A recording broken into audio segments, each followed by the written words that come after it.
살고 싶으시면 지금부터 많이 아픈 듯이 기침하십시오.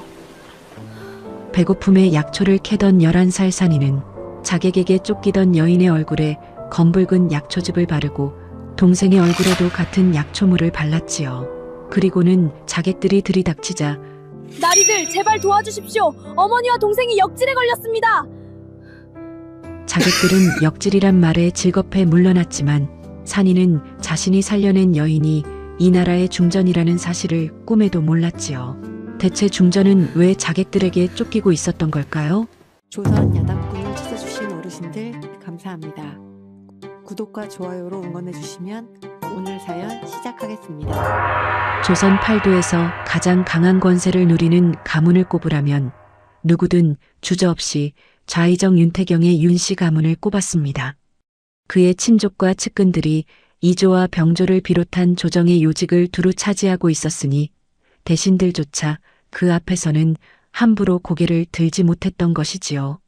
게다가 그의 딸 윤기인은 임금의 총애를 한몸에 받는 후궁이었고 이미 3살 난 왕자까지 두고 있었던 것입니다. 이날도 사랑채에서는 윤태경의 오랜 측근인 이조참의 박대감이 넌지시 말을 건네고 있었습니다. 대감, 근래 조정 분위기가 심상치 않습니다. 다들 왕자님을 두고 은밀히 세자 이야기를 하더이다. 그렇겠지. 후사 없는 중전이 언제까지 국모 자리를 지킬 수 있겠는가. 윤태경이 수염을 쓸어내리며 여유로운 웃음을 지었습니다. 그의 눈빛에는 이미 정해진 미래를 확신하는 자의 오만함이 서려 있었지요. 외손자가 동궁에 드는 날이 머지 않았습니다. 박대감의 아첨에 윤태경은 그저 고개를 끄덕일 뿐이었습니다.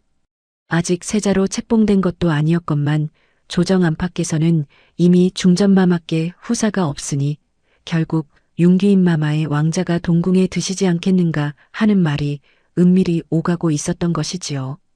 반면 국모인 서씨 중전의 처지는 나날이 초라해져 갔습니다.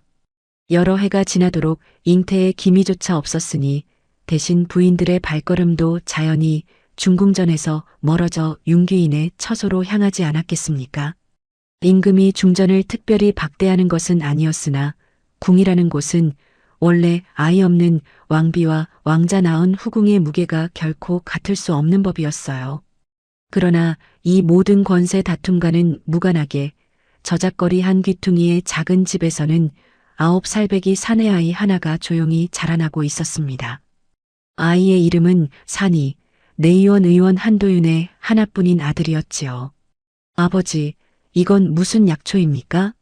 산이가 마른 뿌리 하나를 코에 대고 킁킁거리며 물었습니다. 냄새를 먼저 맡아보아라.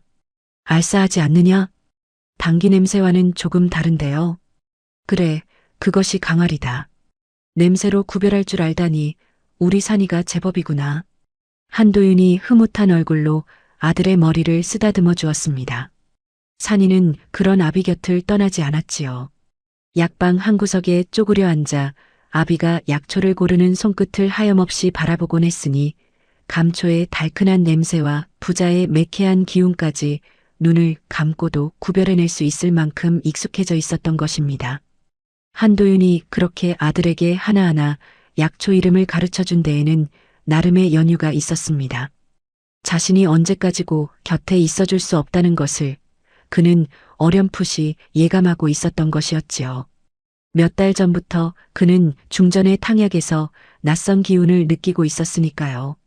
처방에 없는 약재의 향이 은은히 배어 있는 것을 눈치챈 뒤로 그는 밤늦도록 홀로 약재 출납 장부를 뒤적이는 날이 잦아졌던 것입니다. 여보, 요즘 어찌 이리 잠도 못 이루십니까? 아내가 근심스레 물으면 한도윤은 그저 고개를 저으며 얼버무릴 뿐이었습니다. 별일 아니오. 궁의 일이 조금 마음에 걸려서 그런 것이니 걱정 마시오. 그러던 어느 날 대문이 부서질 듯 흔들리는 소리가 울려 퍼졌습니다. 내의원 의원 한도윤은 오라를 받으라. 왕실 약재를 훔쳐 밀매한 죄인이다. 관원들이 마당으로 들이닥치는 소리에 산이는 이불을 걷어차고 맨발로 뛰어나갔습니다. 흙바닥의 차가움도 발바닥에 박히는 자갈의 아픔도 느껴지지 않았지요. 오로지 아비의 이름을 부르는 것 말고는 아무것도 할 수 없었던 것이었습니다. 우리 아버지는 도둑이 아닙니다. 놓으십시오. 산이가 목이 터져라 외치며 관원의 다리에 매달렸습니다. 그러나 관원의 우두머리는 냉담하게 아이를 뿌리쳤지요. 비켜라. 내 아비의 약재함에서 왕실 귀한 약재가 나왔단 말이다. 거짓말입니다. 우리 아버지는 그런 사람이 아닙니다. 포승줄이 아비의 두 손목을 올가매는 그 순간까지도 산이는 믿을 수 없었습니다. 아비는 평생 남의 것에는 손끝 하나 대지 않던 사람이 아니었겠습니까? 끌려가던 한도윤이 뒤돌아 아들을 바라보았습니다. 그 눈빛에는 두려움보다 오히려 간절함이 서려 있었지요. 산아, 아비가 약을 훔치지 않았다는 것만 기억해라. 그리고 한마디를 더 얹었습니다. 그리고 약상자를 절대 버리지 마라.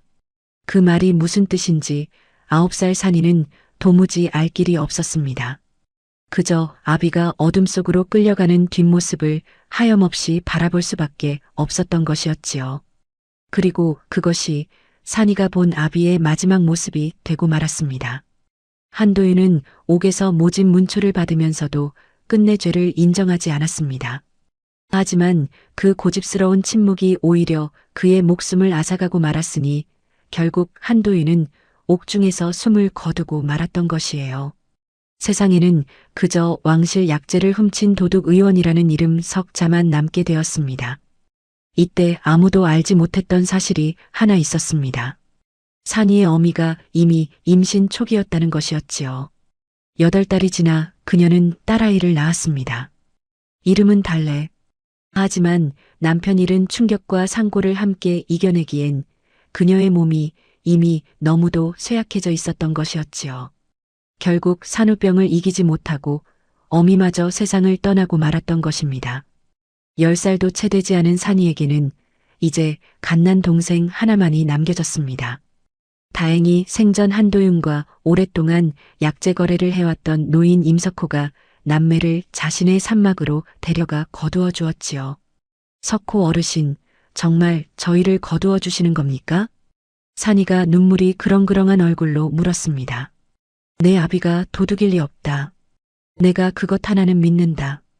그러니 이제부터 여기서 나와 함께 살자꾸나. 무뚝뚝한 말투였으나 그 속에는 어린 남매를 향한 진심이 담겨 있었던 것이지요. 그로부터 2년이라는 세월이 흘렀습니다. 윤태경의 권세는 그 사이 더욱 굳건해졌고 윤기인의 왕자도 무럭무럭 자라고 있었지요. 그러던 어느 날 중전은 밥상 앞에서 갑자기 헛구역질을 하고 말았습니다. 곁에서 시중들던 상궁이 무언가 이상함을 느꼈지요. 마마 혹시... 상궁이 조심스레 날짜를 헤아려 보고는 눈을 크게 떴습니다. 극비로 불러들인 의원이 진맥을 마치고 엎드려 아뢰었습니다. 경아드리옵니다, 마마. 태기가 있으시옵니다. 태기라 하였느냐? 다시 한번 말해보아라. 중전이 믿기지 않는다는 듯 되물었습니다. 여러 해를 기다려도 오지 않던 아이였기에 기쁨보다 두려움이 먼저 밀려왔던 것이겠지요. 아직 2달밖에 되지 않은 태였습니다. 중전은 3달이 지나 태가 자리를 잡은 뒤에야 왕에게 직접 고하기로 마음먹었던 것이었어요. 마침 왕은 선왕의 능을 참배하러 며칠간 궁을 비운 상태였습니다. 그런데 바로 그 무렵 전직 내의원 의원 조성학이 은밀히 중전을 찾아왔습니다. 마마 한 의원이 생전에 마마의 탕약과 관련하여 매우 중대한 일을 발견하였사옵니다. 조성학이 떨리는 손으로 작은 봉암 꾸러미 하나를 내밀었습니다. 한 의원이라면 그때 그 도둑으로 몰렸던 의원 말이더냐? 그러하옵니다, 마마. 하오나 그는 결코 도둑이 아니었사옵니다. 중전은 홀로 그 봉암을 펼쳐 읽어 내려갔습니다. 기록 속에는 자신의 탕약에 누군가 오랫동안 손을 대어왔다는 정황이 담겨 있었고 그것이 좌의정 측과 이어질 수도 있다는 단서까지 어렴풋이 엿보였던 것이었습니다. 중전의 손이 가늘게 떨렸습니다. 자신이 그토록 오래 아이를 갖지 못했던 것이 어쩌면 자연의 이치가 아니었을지도 모른다는 생각이 처음으로 스쳤던 것이겠지요. 하지만 기록은 완전하지 않았습니다. 배우를 밝힐 결정적인 부분이 어딘가 빠져 있었으니까요. 중전은 왕이 돌아오면 회임 사실과 이 기록을 함께 고하기로 결심하고 봉함을 자신의 몸 가까이 품었습니다. 한편 윤태경은 중궁전에 심어놓은 사람을 통해 중전의 회임 소식을 알아내고 말았습니다. 대감, 중전마마께 태기가 있으시다 하옵니다. 뭐라? 그것이 확실한 것이냐? 윤태경이 자리에서 벌떡 일어나며 되물었습니다. 확실하옵니다. 게다가 얼마 전 전직 의원 조성학이 은밀히 중전마마를 찾아갔다는 소식도 있사옵니다. 그 순간 윤태경의 낯빛이 굳어졌습니다. 조성학이라는 이름을 듣는 순간 2년 전에 그 사건이 머릿속을 스치고 지나갔던 것이지요. 혹시 그때의 증거가 아직도 살아있는 것은 아닐까, 그런 의심이 그를 사로잡았던 것입니다. 안 될 말이다. 중전이 왕을 만나기 전에 반드시 손을 써야 한다. 며칠 뒤 중전 친정에서 오래 부리던 늙은 노복 하나가 다급히 궁으로 찾아왔습니다. 그의 손에는 친정에서만 쓰는 신표가 들려 있었지요. 마마, 대부인께서 갑자기 피를 토하고 쓰러지셨사옵니다. 오늘 밤을 넘기시기 어렵다 하옵니다. 사실 이 노복은 가족을 인질로 잡힌 채 협박당하고 있었으나 중전으로서는 그것까지 알 도리가 없었던 것이었습니다. 참말이더냐? 언제부터 그러셨단 말이냐? 오늘 아침부터라 하옵니다. 부디 서둘러 주시옵소서, 마마. 노복이 바닥에 엎드려 눈물까지 흘리니 중전으로서는 의심할 겨를도 없었던 것이지요. 왕이 궁을 비운 사이였기에 중전은 왕대비에게 사정을 아뢰고 잠시 친정을 다녀올 것을 허락받았습니다. 봉함 꾸러미를 궁에 두고 가면 혹여 누군가 없앨지도 모른다는 생각에 그것을 품에 지닌 채 길을 나섰던 것이었어요.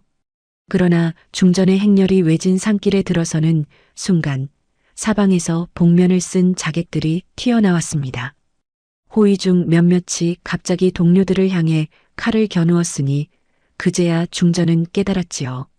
내 이놈들 친정의 급보부터가 함정이었구나. 중전이 낮게 신음하듯 내뱉었습니다. 충직한 상군과 몇몇 호위가 목숨을 걸고 시간을 버는 사이 중전은 가마에서 내려 맨발로 산속을 향해 달아났습니다. 같은 시각 산 위 어느 약초밭에서는 11살 산이가 어린 달래를 등에 업은 채 홀로 약을 캐고 있었습니다. 며칠째 비가 내려 약초를 내다 팔지 못한 탓에 산이는 사흘째 제대로 된 끼니를 잊지 못한 상태였지요. 그때 피투성이가 된 비단온 여인이 비틀거리며 산이 앞으로 나타났습니다. 아이야, 나 좀 숨겨다오. 아주머니, 무슨 일이십니까? 뒤에 자객들이 날 죽이려고 쫓아온다. 제발 도와다오. 산이는 여인의 얼굴을 살필 겨를도 없었습니다. 산 아래에서 자객들의 발소리가 점점 가까워지고 있었으니까요.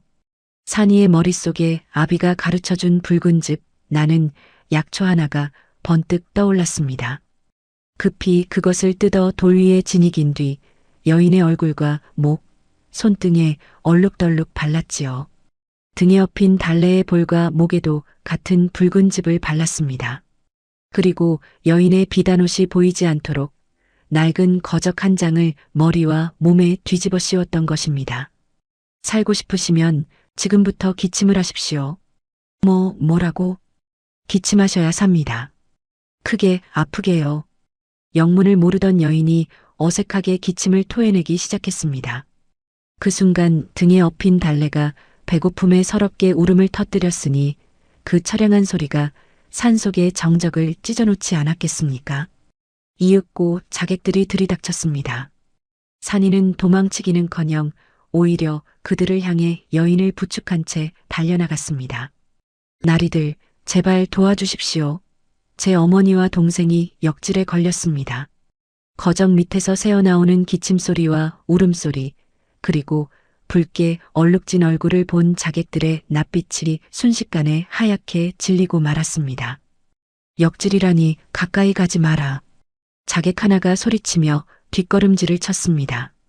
요 근래 인근 고을에 역병이 돈다는 소문을 익히 들어온 그들이었으니 아무리 독한 자객이라 한들 선뜻 가까이 다가설 수는 없었던 것이었지요. 결국 그들은 침을 삼키며 등을 돌려 산 아래로 내려가 버리고 말았습니다. 하지만 이 순간까지도 산이는 알지 못했습니다. 자신이 붉은 약초즙 하나로 살려낸 이 여인이 다름 아닌 이 나라의 국모라는 사실을 말이지요. 그리고 시청자 여러분도 아직 알지 못하실 것입니다.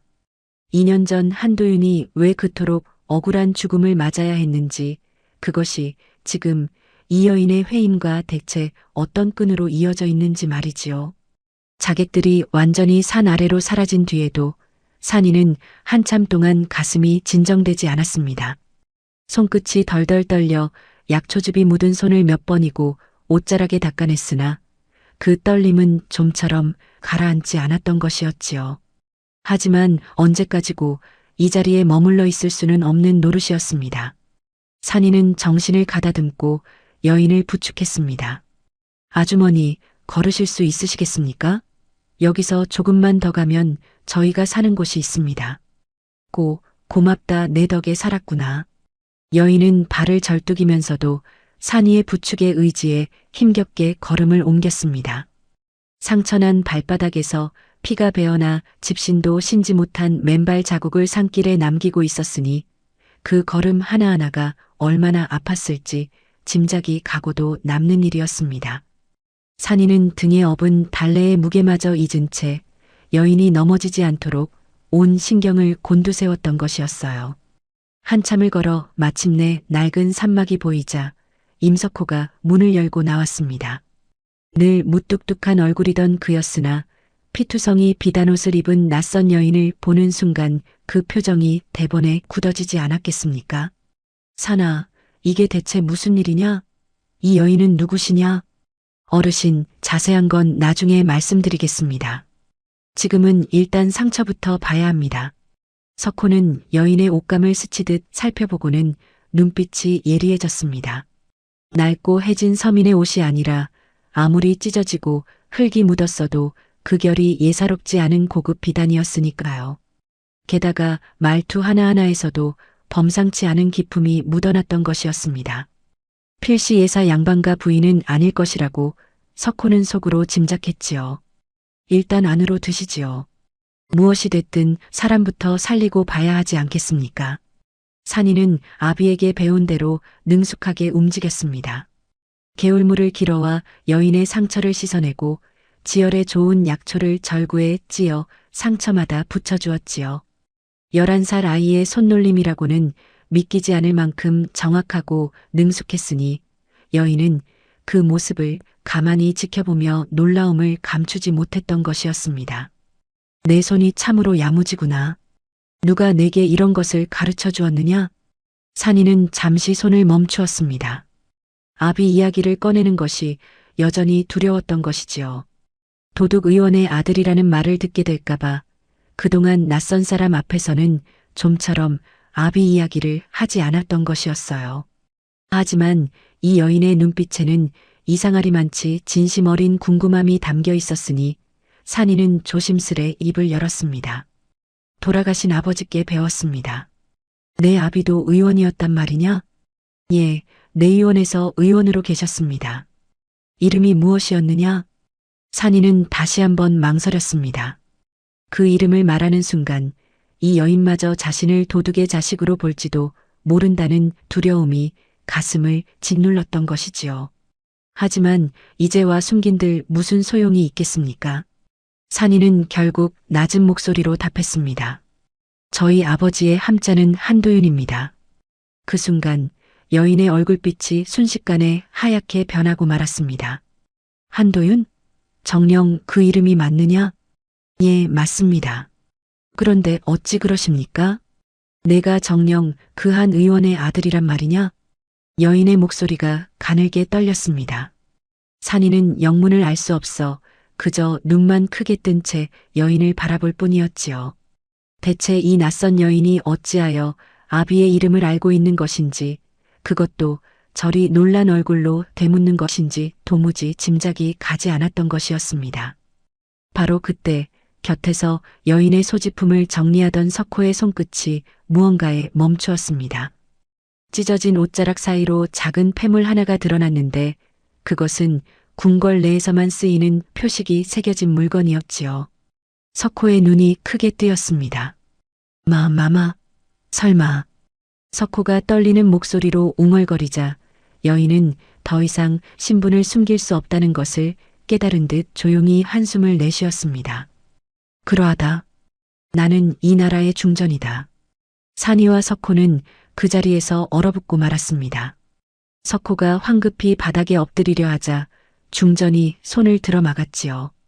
되었다. 지금은 그런 예를 차릴 상황이 아니다. 일어나거라. 산이는 그제야 자신이 조금 전 붉은 약초즙을 바르고 거적을 씌운 이가 다름 아닌 국모였다는 사실을 깨달으며 온몸에 소름이 돋았습니다. 감히 왕비의 얼굴에 함부로 손을 댔다는 사실에 몸둘 바를 모르는 것이었지요. 마마. 소인이 감히 마마의 옥체에. 아니다. 내 덕에 내가 이렇게 살아있는 것이다. 오히려 내가 너에게 고마워해야 할 일이 아니겠느냐? 중전은 오히려 산이의 손을 가만히 잡아주었습니다. 그 손길에는 진심 어린 감사가 담겨 있었으니까요. 중전은 잠시 망설이다가 조용히 자신의 배에 손을 얹었습니다. 석호라 하였느냐. 그리고 산이 너도 들어라. 내 몸 안에는 지금 전하의 아이가 자라고 있다. 아직 2달밖에 되지 않았다. 그 말을 듣는 순간 산이는 등골이 서늘해졌습니다.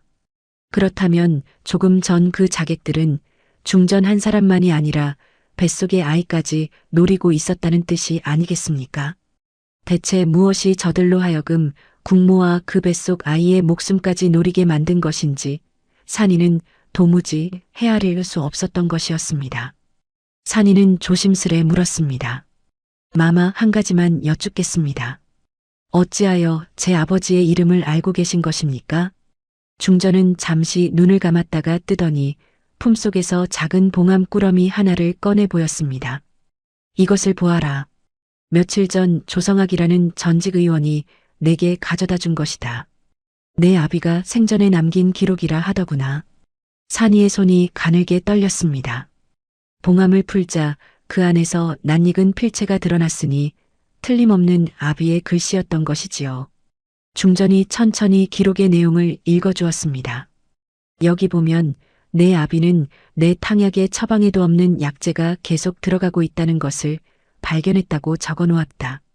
그것이 내 몸에 오랫동안 나쁜 영향을 줄 수 있다고도 의심했더구나. 그렇다면 아버지는 정말 다른 무언가를 조사하고 계셨던 것이군요. 산이의 목소리가 떨렸습니다. 9살 때부터 가슴 한구석에 품어온 의문이 처음으로 실마리를 찾아가는 순간이었으니까요. 하지만 중전은 신중하게 고개를 저었습니다. 허나 여기까지다. 배우를 밝힐 부분은 소실되었는지 남아있지 않구나. 이것만으로는 아직 아무것도 확신할 수 없는 것이다. 산이는 입술을 깨물었습니다. 아비가 도둑이 아니었을지도 모른다는 희망과 여전히 아무것도 증명할 수 없다는 절망이 동시에 가슴을 채웠던 것이었지요. 한편 그 시각 도필성은 도성으로 급히 돌아가 윤태경에게 중전을 놓쳤다는 사실을 고했습니다. 대감, 중전이 산속으로 도주하였사옵니다. 아직 행방을 찾지 못하였사옵니다. 윤태경의 얼굴에 짙은 노기가 서렸습니다. 놓쳤다고? 이런 무능한 놈들 같으니라고. 허나 대감, 산세가 워낙 험하고 넓어 당장 찾기는 어렵사옵니다. 윤태경은 한동안 말없이 생각에 잠겼습니다. 그러다 이내 서늘한 미소를 지으며 명령을 내렸지요. 살아있는 중전을 찾지 못한다면 세상에는 죽은 사람으로 만들면 그만이다. 도필성은 즉시 절벽 근처로 사람을 보내 거짓 현장을 꾸미기 시작했습니다.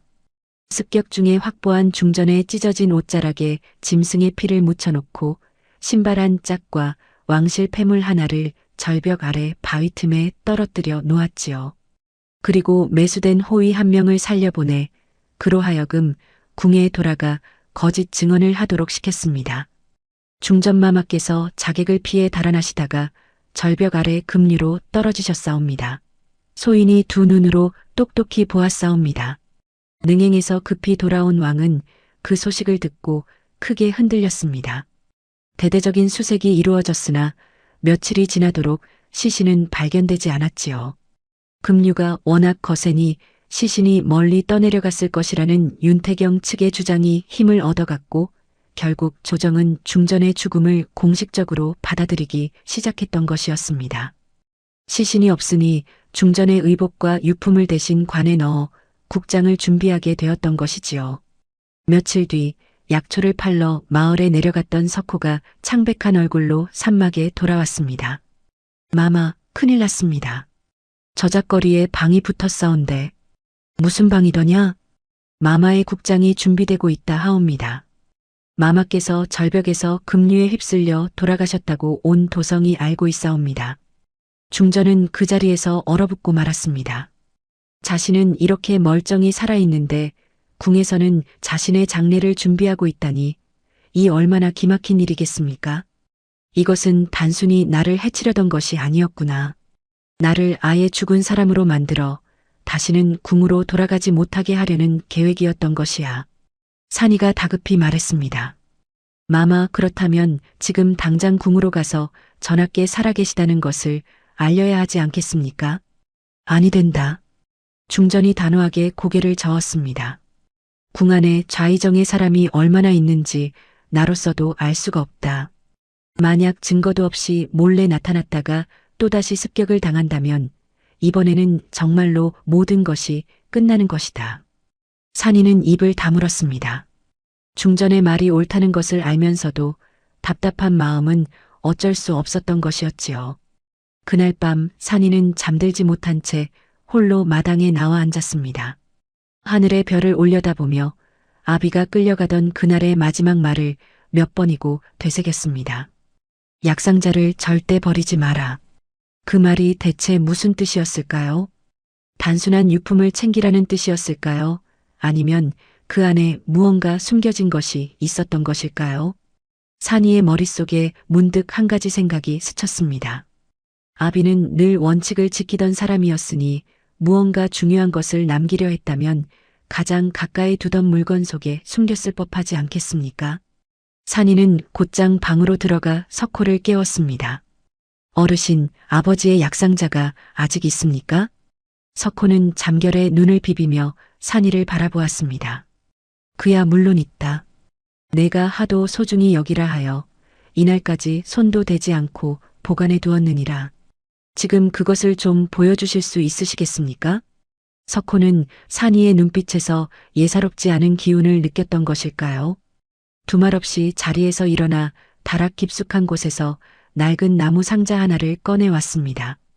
2년 동안 한 번도 열어본 적 없는 그 상자가 이제 산이 앞에 조용히 놓이게 되었던 것이었습니다. 낡은 나무 상자가 호롱불 앞에 놓이자 산이는 한동안 그것을 바라보기만 할 뿐 선뜻 손을 대지 못했습니다. 2년 동안 단 한 번도 열어보지 못했던 물건이었으니 그 안에 담긴 것이 무엇이든 아비의 마지막 흔적이라는 생각에 가슴이 먹먹해졌던 것이었지요. 실은 그동안 몇 번이고 이 상자를 꺼내 보려던 적이 있었습니다. 하지만 그때마다 산이는 다시 뚜껑을 덮고 말았지요.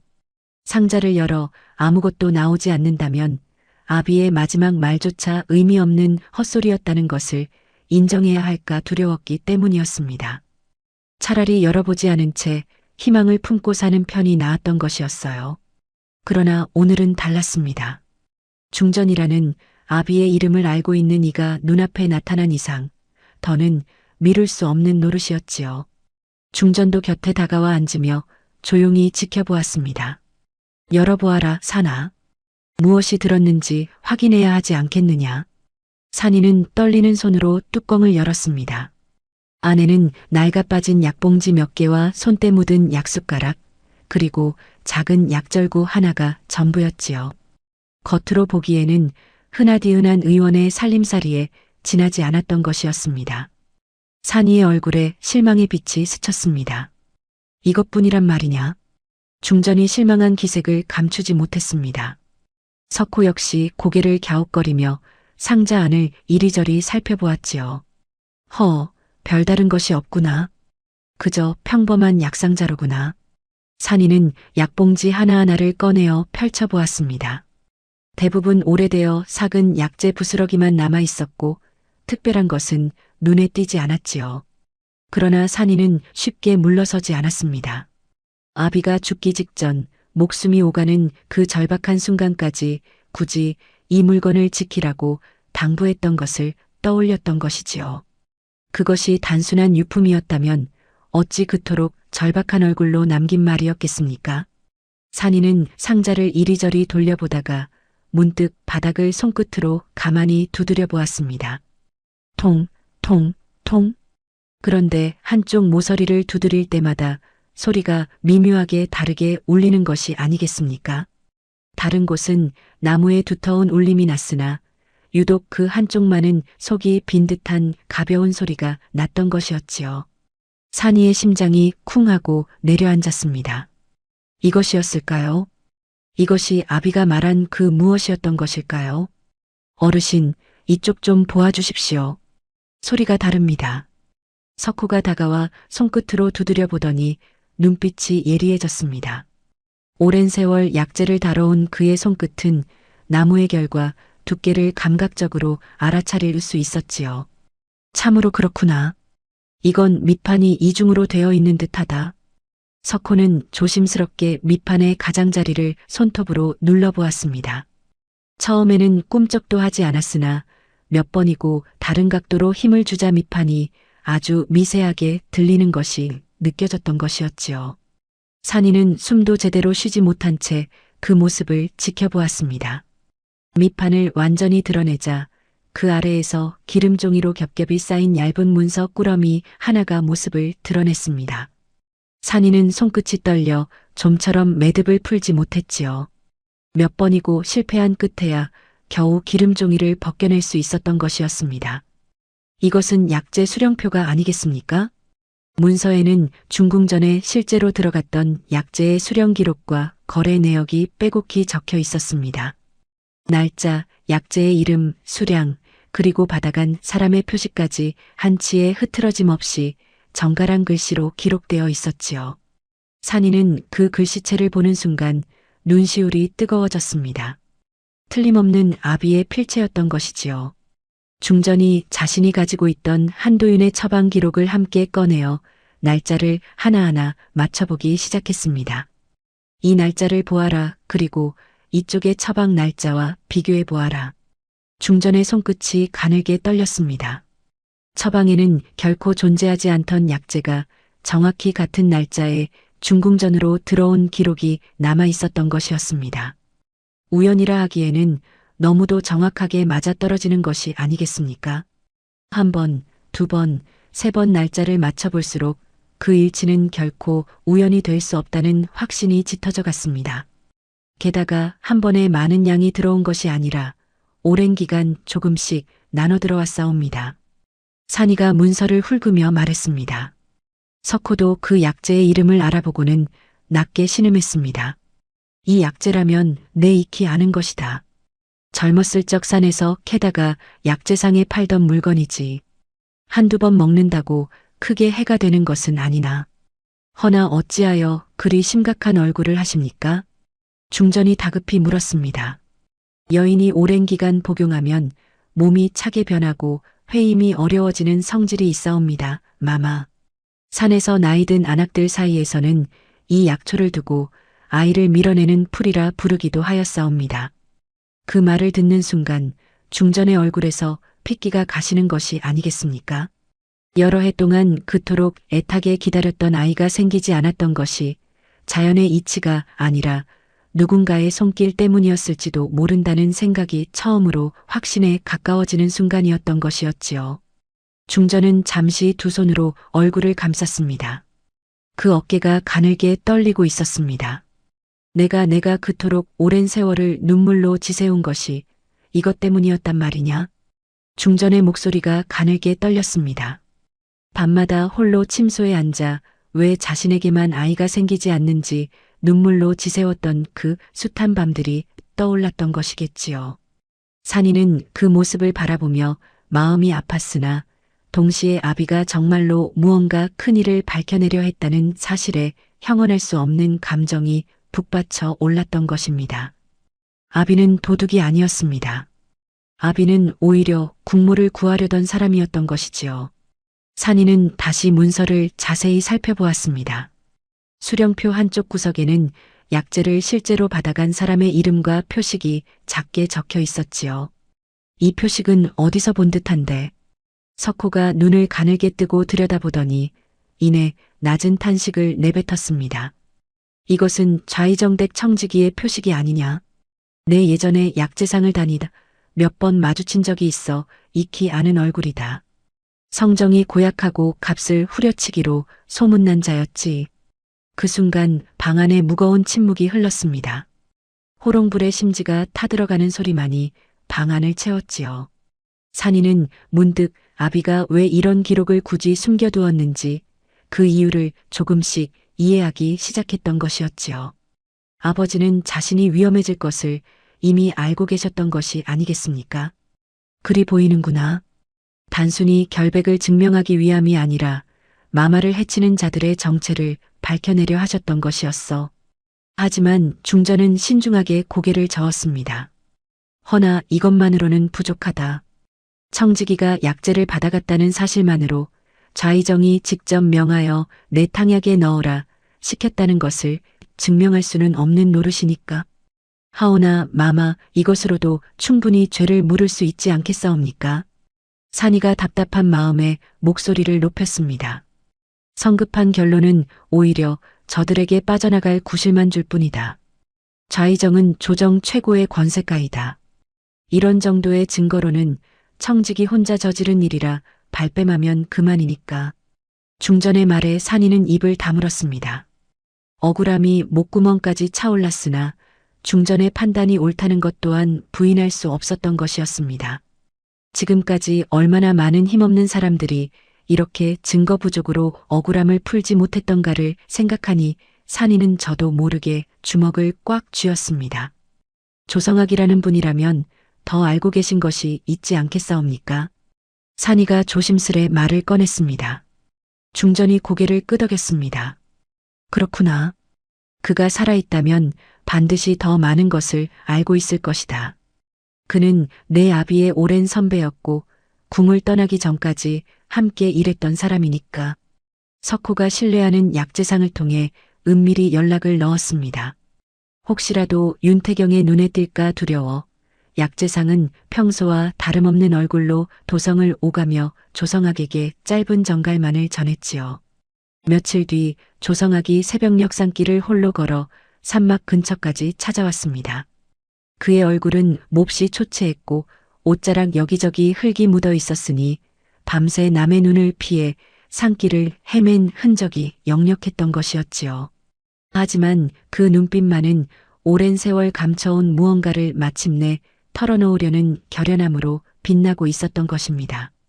마마 그리고 산이 도령, 이제야 모든 것을 말씀드리려 하옵니다. 조성학은 자리에 앉기도 전에 무릎부터 꿇었습니다.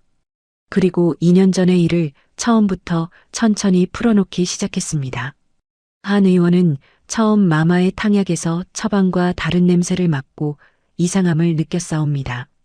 어느 날 밤 나를 찾아와서는 형님, 요즘 탕약에서 낯선 향이 나는데 아무래도 이상합니다 하며 근심스러운 얼굴로 말하였지요. 제 아버지가 그때 어르신께 그 사실을 말씀하셨습니까? 산이가 다급히 물었습니다. 그러하다. 처음에는 나도 대수롭지 않게 여겼느니라. 약재란 것이 산지나 계절에 따라 향이 조금씩 다를 수도 있는 법이니까.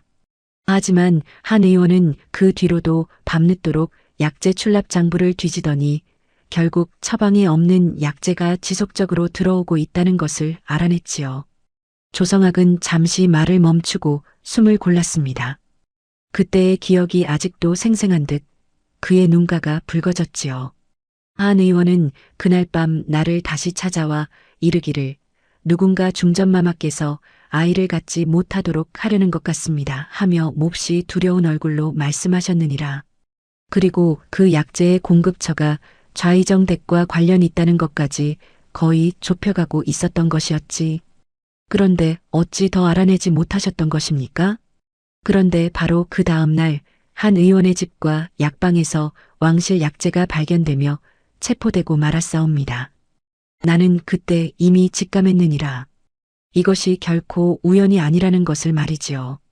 조성학의 목소리가 떨리기 시작했습니다. 그렇다면 그 절도죄 자체가 그러하다.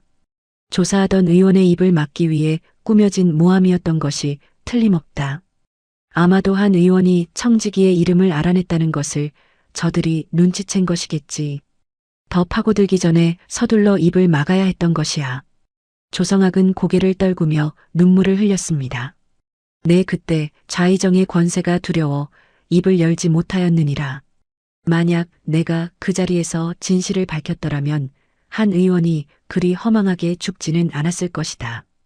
지난 2년 동안 단 하루도 그 일을 잊은 적이 없었느니라. 산이 도령, 내 그대에게 진심으로 사죄하네. 산이는 순간 원망이 치밀어 올랐습니다. 왜 그토록 오랜 세월 침묵했느냐고 그때 한마디만 해주었더라면 아비가 죽지 않았을지도 모르지 않느냐고 따지고 싶은 마음이 굴뚝 같았던 것이지요. 하지만 아비의 일을 끝내기 위해서는 이 노인의 증언이 반드시 필요하다는 것을 알기에 산이는 입술을 깨물며 감정을 사겼습니다. 괜찮습니다. 지금이라도 진실을 말씀해 주셨으니 그것으로 되었습니다. 말은 그렇게 했으나 산이의 두 눈에서는 참았던 눈물이 조용히 흘러내리고 있었습니다. 한편 중전 친정 쪽에서도 은밀히 사람을 보내 산막과 연락을 취해왔습니다. 중전이 왕대비의 허락을 받고 친정으로 향한다는 소식이 궁 안에 퍼지자 친정에서도 뒤늦게 이상함을 느끼고 은밀히 사람을 풀어 사정을 알아보았던 것이지요. 그 소식은 참으로 놀라운 것이었습니다. 마마 친정 대부인께서는 애초에 위독하셨던 적이 전혀 없으셨다 하옵니다. 정가를 가져온 이가 조심스레 아뢰었습니다. 그렇다면 그 노복이 거짓을 고했단 말이더냐? 그 노복은 가족이 인질로 붙잡혀 협박당하고 있었던 것으로 확인되었사옵니다. 신표 또한 좌의정 측이 몰래 빼돌리거나 강제로 사용하게 만든 것이었사옵니다. 중전은 그 말을 듣고 오래도록 말을 잇지 못했습니다. 어릴 적부터 자신을 업어 키우다시피 한 노복이었으니 그가 가족의 목숨을 담보로 그런 거짓을 고했다는 사실이 더욱 가슴을 아리게 했던 것이었지요. 그 노복은 지금 어찌 되었느냐? 다행히 목숨은 부지하고 있다 하옵니다. 나중에 반드시 그자의 죄를 묻지 마시고 정상을 참작해 주시옵소서 마마. 이로써 중전을 궁 밖으로 유인한 그 급보부터가 처음부터 끝까지 철저히 계획된 범행이었다는 사실이 확인된 것이었습니다. 한도윤의 기록과 조성학의 증언으로 큰 그림은 어느 정도 드러났으나 아직 결정적인 한 가지가 부족했습니다. 좌의정이 직접 명하여 약을 섞으라 지시했다는 것을 증명할 살아있는 사람이 필요하다. 중전이 무겁게 말했습니다. 조성학이 잠시 생각에 잠기더니 입을 열었습니다. 마마 예전 중궁전 약방에서 실제로 탕약 재료를 받아 섞던 하인이 하나 있었사옵니다. 그자가 무언가 알고 있을 것이옵니다. 그 하인은 지금 어디에 있느냐? 한 의원이 잡혀간 직후 갑자기 큰 돈을 받고 고향으로 사라졌다고 들었사옵니다. 그것이 못내 마음에 걸려 지금껏 잊지 않고 있었느니라. 아마도 입막음을 위한 돈이었을 것이야. 중전 일행은 그 하인의 행방을 반드시 찾아야 한다는 데 뜻을 모았습니다. 하지만 도성에는 이미 자객들이 깔려 있을 것이 분명했으니 섣불리 움직였다가는 또 다른 위험을 불러올 수도 있는 노릇이었지요. 한편 도성에서는 윤태경이 산골에서 흘러나온 이상한 소문 하나를 전해 듣고 있었습니다. 대감 며칠 전 자객들이 역병 환자로 오인하여 그냥 지나쳤다는 젊은 여인과 아이들이 있었다 하옵니다. 도필성이 조심스레 아뢰자 윤태경의 눈빛이 날카로워졌습니다. 역병 환자라 하였느냐? 그것이 참말이더냐? 도필성은 그날의 기억을 다시 떠올려 보았습니다. 붉은 반점이 지나치게 일정하게 퍼져 있었던 것이 실제 역병 환자의 것과는 어딘가 달랐다는 의구심이 이제야 뒤늦게 고개를 들었던 것이었지요. 게다가 곰곰이 생각해보니 그 여인의 걸음걸이나 말투가 산골 안악치고는 어딘가 기품이 있었다는 것도 마음에 걸렸습니다. 돌이켜보니 그 반점이 다소 부자연스러웠던 것 같사옵니다. 그리고 여인의 말투도 예사롭지 않았사옵니다. 윤태경의 얼굴에 서늘한 미소가 번졌습니다. 중전이 살아있는 것이 틀림없다. 당장 산골의 약초꾼들 집을 모조리 뒤져라. 예, 대감. 즉시 사람을 풀겠사옵니다. 그날 밤 산막 밖에서 홀로 밤하늘을 살피던 임석호는 산 아래에서 무언가 이상한 빗무리가 움직이는 것을 발견했습니다. 처음에는 반딧불이인가 하였으나 그것이 하나둘 늘어나며 점점 산 위로 향해 오는 것을 보는 순간 석호의 얼굴이 급격히 굳어지고 말았던 것이었습니다. 산아, 어서 안으로 들어오너라. 석호의 다급한 외침에 산이가 뛰쳐나왔습니다. 산 아래에서 수십 개의 횃불이 마치 뱀처럼 구불구불 산길을 따라 올라오고 있었으니 그 불빛의 행렬이 산막을 향해 곧장 다가오고 있는 것이 아니겠습니까? 어르신, 저것은 놈들이 마침내 이곳을 찾아낸 것이다. 석호의 목소리는 낮았으나 그 안에는 감출 수 없는 다급함이 서려 있었습니다. 산이는 그 순간 뱃속이 얼어붙는 듯한 두려움을 느꼈습니다. 이제 이 산막마저 안전하지 않다는 것을 온몸으로 깨달았던 것이었지요. 산막 안은 순식간에 긴장으로 얼어붙었습니다. 석호는 재빨리 호롱불을 끄고 방 안을 어둠으로 채웠지요. 어둠 속에서 산이는 등에 업힌 달래를 꼭 끌어안았습니다. 달래는 영문도 모른 채 칭얼거리기 시작했으나 산이가 조용히 등을 토닥이자 이내 숨을 죽였던 것이었지요. 마마, 서두르셔야 하옵니다. 석호가 낮은 목소리로 재촉했습니다. 그는 이미 오래전부터 만일의 사태를 대비해 산막 뒤편의 좁은 샛길 하나를 알아두고 있었습니다. 젊은 시절 약초를 캐러 다니다 우연히 발견한 길이었는데 그 뒤로 산짐승을 피하거나 급한 볼일이 있을 때 종종 이용하던 길이었지요. 워낙 좁고 험해 사람들이 잘 다니지 않는 그 샛길을 따라가면 반대편 계곡으로 빠져나갈 수 있었던 것이었습니다. 이쪽으로 오시옵소서. 발밑을 조심하셔야 하옵니다. 중정과 조성악, 산이와 달래가 차례로 석호를 따라 좁은 길로 들어섰습니다. 나뭇가지가 얼굴을 스치고 발밑에 돌부리가 걸음을 위태롭게 했으나 누구도 소리내어 아파하지 못했지요. 조금이라도 소리를 냈다가는 산 아래 자객들의 귀에 닿을지도 모르는 노릇이었으니까요. 그런데 한참을 걷던 산이가 문득 뒤를 돌아보았습니다. 석호가 보이지 않았던 것이었지요. 어르신은 어디 계십니까? 산이의 목소리에 다급함이 묻어났습니다. 조성학이 걸음을 멈추고 주위를 둘러보았지만 어둠 속 어디에도 석호의 모습은 보이지 않았습니다. 어르신, 어르신. 산이가 목소리를 낮춘 채로도 절박하게 불렀습니다. 그때 저만치 뒤에서 석호의 그림자가 나타났습니다. 그는 낡은 보찜 하나를 짊어지고 있었지요. 어르신, 어찌 이러십니까? 함께 가셔야지요. 산아, 내 말을 잘 들어라. 석호가 산이의 어깨를 두 손으로 붙잡으며 낮게 말했습니다. 그 손길이 평소와 달리 유난히 힘이 들어가 있었던 것이었지요. 산막이 텅 빈 것을 보면 놈들은 곧바로 이 새끼를 따라올 것이다. 그리 되면 너희 모두 위험해지는 것이야. 그러니 어르신도 함께 가셔야 한다는 것입니다. 산이가 울먹이며 외쳤습니다. 하지만 석호는 고개를 저었습니다. 누군가는 반대쪽으로 저들을 끌고 가야 한다. 그래야 너희들이 살 수 있는 것이야. 중전이 다가와 만류했습니다. 석호, 그런 위험한 일을 어찌 혼자 하려 하는가. 함께 가세. 마마, 소희는 이미 늙었사옵니다. 하오나 마마와 저 아이들은 아직 살아갈 날이 창창하지 않사옵니까? 소인 하나의 목숨으로 마마와 뱃속의 대군, 그리고 산이와 달래를 살릴 수 있다면 그보다 값진 일이 어디 있겠사옵니까? 석호의 목소리는 담담했으나 그 눈빛에는 오랜 세월 산이 남매를 지켜온 정이 깊게 배어 있었습니다. 그가 처음 산이와 달래를 거두었을 때를 떠올려 보면 사실 석호에게도 큰 결심이 필요한 일이었던 것이지요. 홀로 산속에서 약초나 캐며 살아가던 늙은이가 하루아침에 9살 사내아이와 갓난아이까지 떠맡게 되었으니 주변에서는 미련한 짓이라 손가락질하는 이도 있었습니다. 하지만 석호는 한도윤에게 입은 은혜를 잊지 않았던 것이었지요. 젊은 시절 크게 알았을 때 한도윤이 약값도 받지 않고 몇 달을 돌봐준 일이 있었으니 그 은혜를 갚을 길은 오직 그의 자식들을 지키는 것뿐이라 여겼던 것입니다.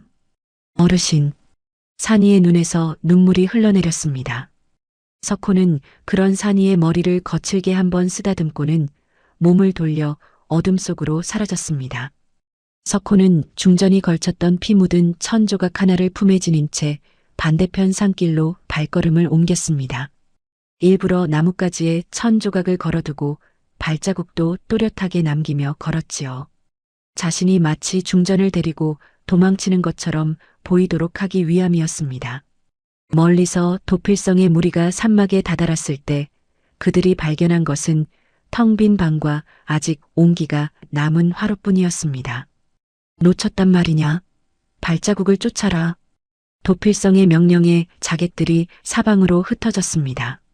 그리고 얼마 지나지 않아 반대편 산길에서 발견된 천조각과 발자국을 따라 그들은 석호를 추격하기 시작했던 것이었지요. 석호는 최대한 시간을 벌기 위해 험한 길을 골라 걸었습니다.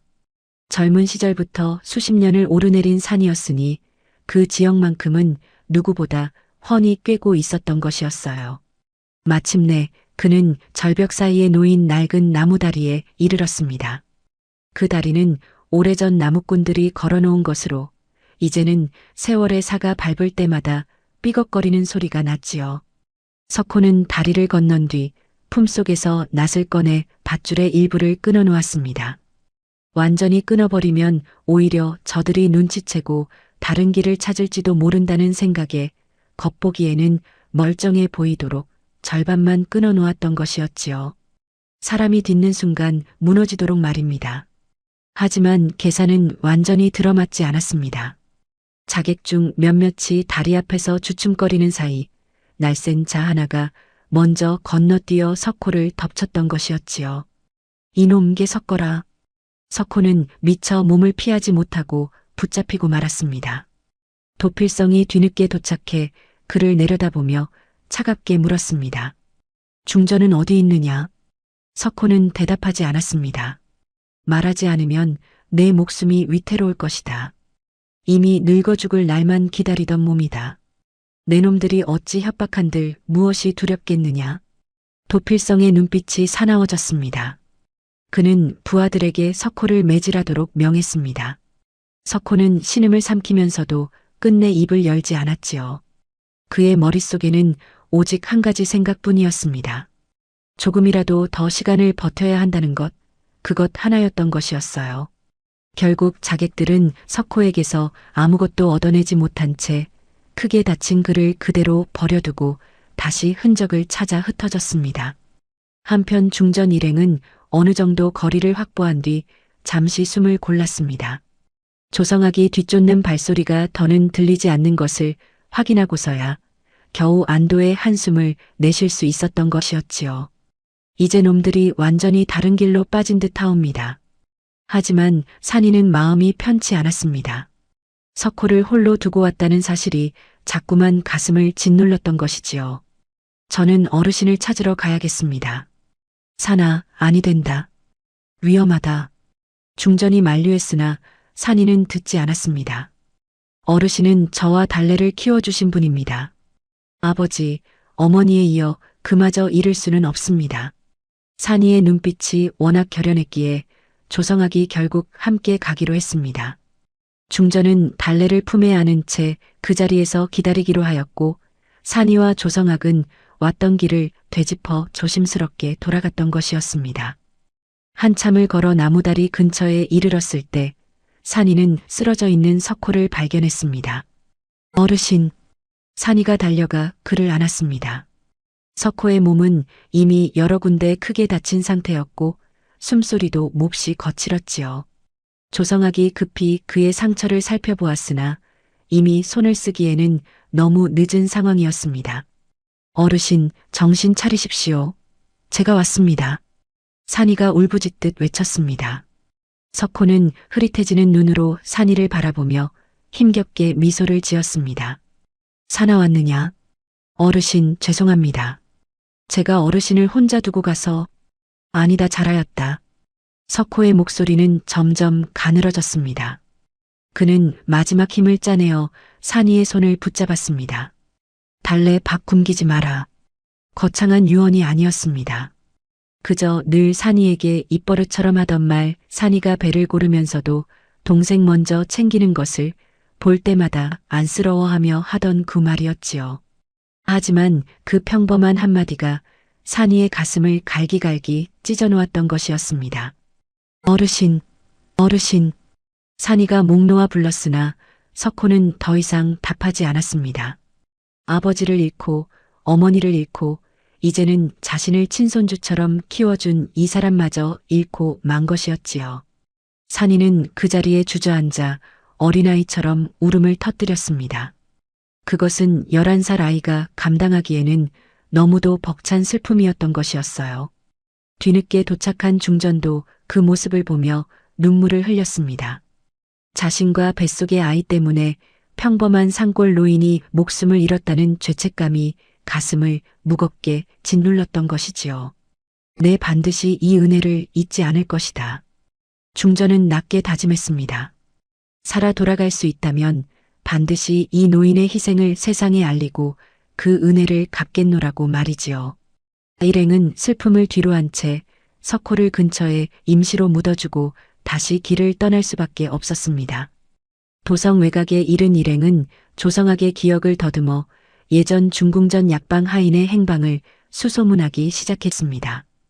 다행히 조성학은 그 하인의 고향이 어디였는지, 평소 어떤 성정이었는지를 자세히 기억하고 있었지요. 그자는 원래 겁이 많고 셈이 빠른 성정이었사옵니다. 아마 돈을 받고 숨어 지내면서도 언제 그 일이 밝혀질까 늘 전전긍긍했을 것이옵니다. 수소문 끝에 하인은 도성 외곽 어느 마을에서 신분을 숨긴 채 작은 약재 장사를 하고 있는 것으로 확인되었습니다. 일행이 그를 찾아가자 하인은 처음에는 완강히 부인했습니다. 나는 아무것도 모르오. 사람을 잘못 찾아온 것이오.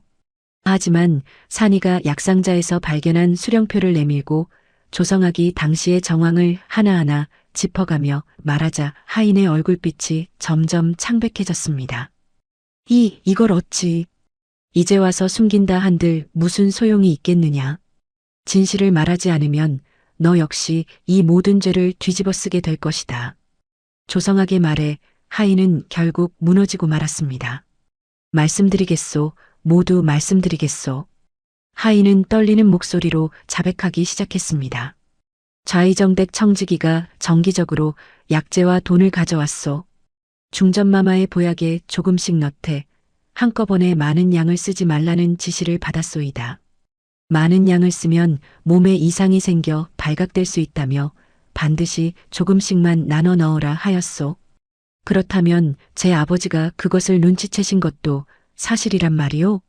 산이가 다급히 물었습니다. 그렇소. 한 의원께서 어느 날 갑자기 나를 붙잡고 약재의 출처를 캐물으셨소. 나는 그때 겁이 나서 제대로 답도 못하고 도망치듯 자리를 피했지요. 그런데 바로 며칠 뒤 한 의원이 체포되었다는 소식을 들었소. 그리고 나는 곧 큰돈을 받고 도성을 떠나라는 명을 받았던 것이요. 하인은 고개를 떨구며 말을 이었습니다. 그때 받은 돈의 일부가 아직 남아있소. 그 거래를 주선한 자의 이름도 기억하고 있소이다. 이로써 중전의 회임을 방해한 공작과 한도인을 모함한 사건을 하나로 연결할 살아있는 증인이 마침내 확보된 것이었습니다. 중전은 이제 왕에게 진실을 고할 만한 증거가 어느 정도 갖춰졌다고 판단했습니다. 이제 궁으로 가야 하지 않겠사옵니까? 산이가 다급히 말했습니다. 하지만 중전은 신중했습니다. 국문과 내전에도 좌의정의 사람이 있을 것이다. 몰래 들어갔다가 다시 습격을 당한다면 지금까지 모은 모든 증거가 물거품이 되고 말 것이야. 중전은 골똘히 생각에 잠겼습니다. 그러던 중 자신의 국장 발인일이 며칠 앞으로 다가와 있다는 사실을 떠올렸던 것이었지요. 그날이라면 왕과 종친, 대신들뿐 아니라 수많은 백성들까지 모두 모일 것이다. 중전의 눈빛이 서서히 결의로 바뀌어 갔습니다. 죽었다는 내가 바로 그 자리에서 살아 돌아가는 것이다. 그리해야만 좌의정도 나를 다시 없앨 수 없을 것이야. 조성학과 약방 하인도 증언을 위해 함께 동행하기로 하였고 중전 친정급보의 조작을 증명해줄 증언자도 따로 준비되었습니다. 산이는 아버지의 약상자와 원본 기록을 자신이 직접 지니고 가겠노라 다짐했습니다. 한편 도성의 윤태경은 아직 중전 일행이 도성 근처까지 돌아왔다는 사실을 전혀 알지 못했습니다. 곧 국장이 끝나면 모든 위험이 사라질 것이다. 그는 국장이 무사히 마무리되면 곧바로 윤기인의 왕자를 세자로 세워야 한다는 논의를 조정해 본격적으로 일으킬 계획을 세우고 있었지요. 그것이야말로 자신의 오랜 수건을 이루는 마지막 걸음이라 여겼던 것이었습니다. 발인 전날 밤 궁에서는 중전의 제궁이 조용히 준비되고 있었습니다. 시신이 없었기에 관 안에는 중전이 생전 입던 의복과 아끼던 폐물들이 대신 놓였지요. 왕은 그 빈 관이나 다름없는 제궁 앞에 홀로 앉아 오래도록 슬픔에 잠겨 있었습니다. 날이 밝으면 이 제궁은 국문을 나서 국장 행렬의 맨 앞에 서게 될 것이었습니다. 그리고 그 행렬 뒤편에서는 아무도 예상하지 못한 일이 벌어지려 하고 있었던 것이었지요. 국장 발인일 새벽 도성 전체가 무거운 정적에 잠겨 있었습니다. 하늘마저 그 슬픔에 동조하듯 잔뜩 흐려 있었으니 백성들 사이에서는 국무마마께서 돌아가시니 하늘도 눈물을 삼키시는구나 하는 말이 오갔던 것이었지요. 새벽 안개가 궁궐 처마 끝에 낮게 깔려 있었고 어디선가 까마귀 울음소리가 스산하게 들려왔습니다. 국장을 준비하는 궁인들의 발걸음 소리조차 조심스러웠으니 온 궁궐이 숨죽인 듯한 분위기였던 것이었습니다. 왕은 이른 새벽부터 상복을 갖춰 입고 제궁 앞에 섰습니다. 며칠 사이 몰라보게 야윈 용안에는 슬픔의 흔적이 역력했지요. 곁에서 시중드는 내관조차 감히 고개를 들어 왕의 얼굴을 살피지 못할 정도였습니다. 왕은 능행에서 돌아온 그날부터 잠을 제대로 이루지 못했다고 하니 그 수척한 모습이 결코 과장이 아니었던 것이었어요.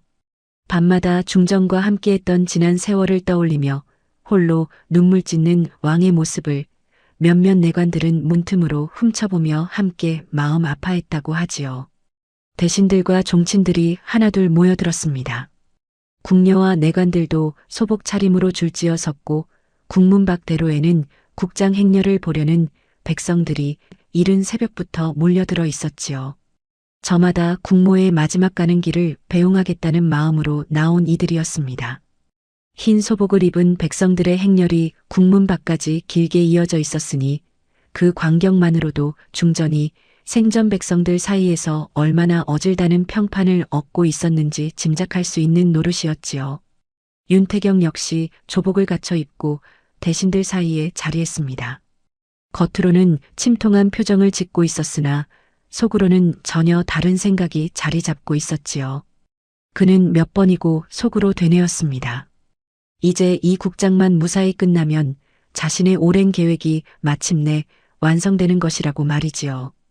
딸 윤기인이 후궁으로 간택되던 그날부터 그리고 그녀가 왕자를 낳던 그날부터 품어온 야심이었습니다. 이제 그 마지막 걸림돌이었던 중전과 뱃속 아이가 사라졌으니 남은 것은 그저 시간 문제일 뿐이었지요. 조정에서 슬쩍슬쩍 세자 이야기를 흘리기 시작하면 얼마 지나지 않아 윤기인의 왕자가 동궁에 드는 날이 올 것이 아니겠습니까? 그리 생각하니 윤태경의 입가에는 저도 모르게 옅은 미소가 스치기도 했던 것이었습니다. 윤기인 역시 상복을 입고 자리한 채 눈물을 훔치고 있었습니다. 비록 중정과 정치적으로 경쟁하는 처지였다고는 하나 오랫동안 함께 궁 생활을 해온 적마저 없지는 않았던 것이었지요. 처음 입궁했을 때 중전이 낯선 궁 생활에 적응하지 못해 힘들어하던 자신에게 몇 마디 따뜻한 말을 건네준 기억도 남아 있었으니까요. 게다가 그녀는 아버지가 이 모든 비극의 배후에 있다는 사실을 꿈에도 알지 못했으니 그저 순수하게 국모의 죽음을 애도하고 있을 뿐이었습니다. 이윽고 제궁이 서서히 움직이기 시작했습니다. 상역군들의 낮은 곡소리가 새벽 공기를 타고 퍼져나갔고 발인 행렬이 국문을 나서려는 그 순간이었습니다. 그런데 바로 그때 행렬 뒤쪽에서 갑자기 웅성거리는 소리가 일기 시작했습니다. 처음에는 그저 백성들 사이의 작은 소란인가 하였으나 그 소리는 점점 커지며 앞쪽으로 퍼져나갔던 것이었지요. 낡은 장옷으로 얼굴을 가린 여인 하나가 사람들 사이를 헤치고 앞으로 걸어 나오고 있었습니다. 그 곁에는 11살 사내아이와 등에 업힌 젖먹이 그리고 백발의 노인 하나가 함께하고 있었지요. 다름 아닌 산이와 달래 조성학이었던 것이었습니다. 이들은 이날을 위해 밤새 도성 외곽에서부터 걸어 새벽녘에야 도성 안으로 숨어들었으니 산이의 집시는 이미 다 해져 발바닥이 아릴 지경이었지요. 하지만 지금 이 순간만큼은 그 아픔조차 느껴지지 않았던 것이었습니다. 도필성이 가장 먼저 그 여인의 걸음걸이를 알아보았습니다. 순간 그의 낯빛이 하얗게 질리고 말았지요. 저것은 막아라. 저들을 막아라. 도필성이 다급히 외치며 군사들에게 명했습니다. 몇몇 군사들이 창을 들고 앞을 가로막으려 했으나 여인은 조금도 걸음을 늦추지 않았습니다. 산이가 그런 군사들을 향해 오히려 목청을 높였습니다. 길을 비키시오. 우리는 전하와 국장 행렬 앞에 반드시 아뢰어야 할 일이 있소이다. 11살 아이의 외침이라고는 믿기지 않을 만큼 당당한 목소리였습니다. 군사들도 그 기세에 순간 주춤거리지 않았겠습니까? 그리고 마침내 왕의 제궁 바로 앞에 이르렀을 때 여인은 천천히 장옷을 벗어내렸습니다. 죽었다던 중전의 얼굴이 만인이 지켜보는 앞에서 드러난 것이었습니다. 저것은 중전마마시다. 중전마마께서 살아계셨다. 여기저기서 놀란 탄성이 터져나왔습니다. 백성들 사이에서는 순식간에 술렁임이 파도처럼 번져나갔지요. 왕은 그 자리에서 벌떡 일어났습니다. 두 다리가 후들거려 제대로 서 있기조차 힘들었으나 그는 홀린 듯 제궁 앞으로 걸어 나갔지요. 중전? 그대가 정녕 살아있었단 말이오? 왕의 목소리가 심하게 떨렸습니다. 대신들도 종친들도 백성들도 모두 그 자리에서 얼어붙은 듯 숨을 죽였지요. 윤태경 역시 처음으로 낯빛을 감추지 못했습니다. 그의 이마에서 식은땀이 흘러내리기 시작했던 것이었지요. 오랜 세월 조정을 소나기에 쥐고 흔들며 그 어떤 위기 앞에서도 침착함을 잃지 않던 그였으나 지금 이 순간만큼은 다리가 후들거리는 것을 감출 수가 없었던 것이었습니다. 중전은 왕 앞에 천천히 무릎을 꿇었습니다. 전하, 신첩은 죽지 않았사옵니다. 그리고 천천히 자신의 배 위에 손을 올렸습니다. 신첩의 뱃속에 있는 전하의 아이 또한 지금 이 순간에도 살아있사옵니다. 그 말이 떨어지는 순간 국장 행렬 전체가 술렁이기 시작했습니다. 죽었다던 국모가 살아 돌아온 것도 놀라운 일이거늘 그 몸속에 왕실의 후사까지 자라고 있다는 사실이 함께 밝혀졌으니 그 자리에 모인 이들 모두가 형언할 수 없는 충격과 감격에 휩싸이지 않을 수 없었던 것이었습니다. 왕은 그 자리에서 눈물을 쏟아내며 중전을 부축해 일으켰습니다. 내 그대를 잃은 줄로만 알고 하루하루를 죽은 사람처럼 살았소. 한데 일이 살아있었다니 그리고 아이까지. 왕의 목소리가 메어 말을 잇지 못했습니다. 중전 역시 그런 왕의 손을 붙잡으며 참았던 눈물을 흘렸지요. 전하, 신첩도 그동안 얼마나 전하를 뵙고 싶었는지 모르옵니다. 하오나 증거도 없이 섣불리 나섰다가는 또다시 목숨을 위협받을 것이 두려워 이날만을 기다려왔사옵니다. 하지만 윤태경은 이대로 물러설 수 없었습니다. 자신의 오랜 계획이 눈앞에서 무너지려는 이 순간 그는 필사적으로 마지막 수를 던졌습니다. 전하, 저 여인이 진짜 중전마마인지 어찌 확신하시옵니까? 필시 누군가 마마를 사칭하는 것이 분명하옵니다. 윤태경이 목청을 높였습니다. 그의 목소리에는 절박함이 짙게 배어 있었지요. 하지만 그 자리에는 중전을 어릴 적부터 모셔온 늙은 상궁들도 함께 있었으니 그들이 즉시 나서서 중전의 얼굴과 몸에 있는 특징을 하나하나 확인해 주었던 것이었지요.